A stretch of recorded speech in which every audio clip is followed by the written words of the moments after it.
After a long wait of 4 decades, the toxic waste materials at the Union Carbide factory located in Madhya Pradesh's capital Bhopal are being disposed of following the orders of the MP High Court. The process of packing the waste materials at the factory in the state capital began with full protection on Tuesday.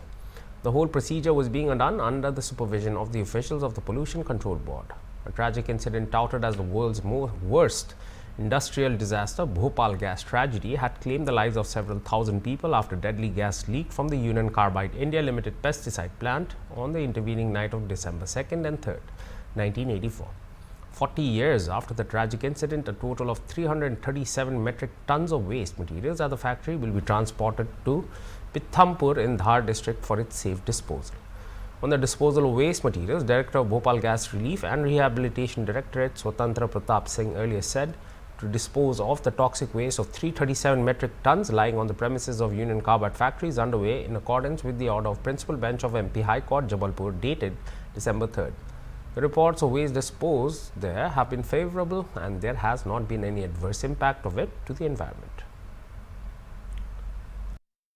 देखिए, ये जो union carbide परिसर में 337 metric ton का जो toxic waste पड़ा हुआ है, उसके संबंध में 3/12/2024 को हाईकोर्ट जबलपुर के ऑर्डर के तारतम्य में ही आज की डेट में कार्रवाई वहां पे चल रही है।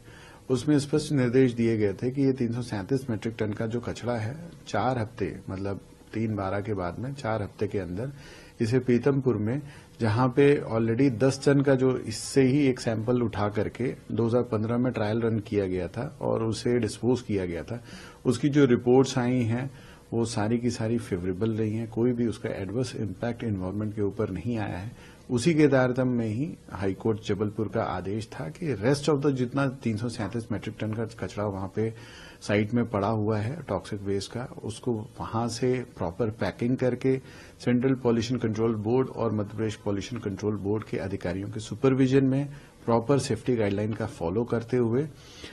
इसका जो निष्पादन है वो पीतमपुर में रैमकी के जो इन्वायरमेंट की जो उनकी फैक्ट्री की फैसिलिटी है, जहां पे इंसिनरेशन की जो कार्रवाइयां होती है टॉक्सिक और हैजार्डस वेस्ट की, तो वहां पे संपादित करने का आदेश प्राप्त हुआ है। इस संबंध में मैं बताना चाहूंगा कि यूनियन कार्बाइड परिसर में ऑलरेडी हमारी टीम के ऑफिशियल और उनके हैंडलर्स हैं जो स्पेशली पीपी किट पहन करके और पूरी तैयारी के साथ में उसकी पैकिंग की कार्रवाई चल रही है। प्रॉपर सिक्योरिटी प्रोटोकॉल का भी फॉलो किया जा रहा है ताकि किसी भी तरीके से व्यवधान न उत्पन्न हो सके।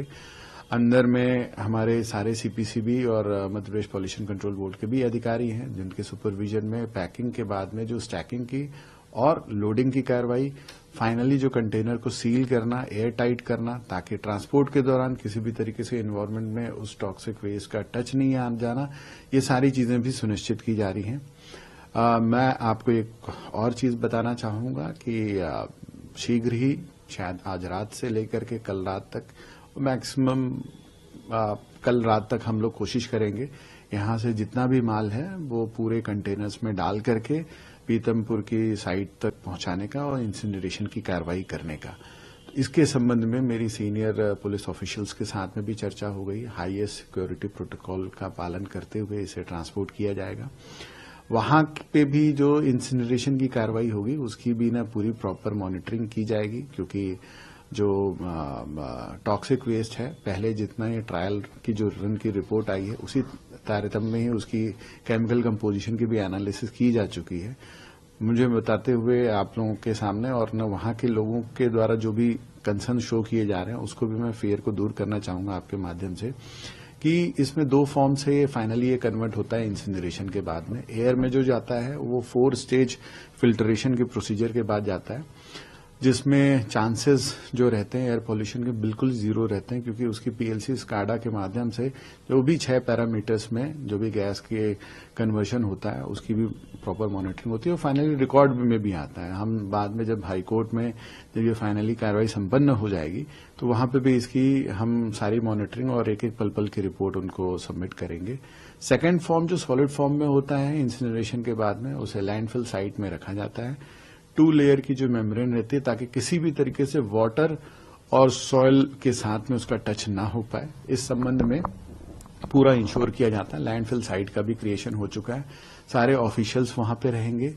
और यहाँ से जाने के बाद में जो इंसिनरेशन की कार्रवाई है वो डिपेंड करता है उसके फीड रेट के ऊपर। अगर सब चीजें ठीक ठाक रहीं और ना बहुत जल्दी अगर अच्छा फीड रेट हमें अचीव हो पाया तो 3 से 3.5 महीना हमें लगेंगे पूरे टॉक्सिक वेस्ट को फाइनली डिस्पोज करने में।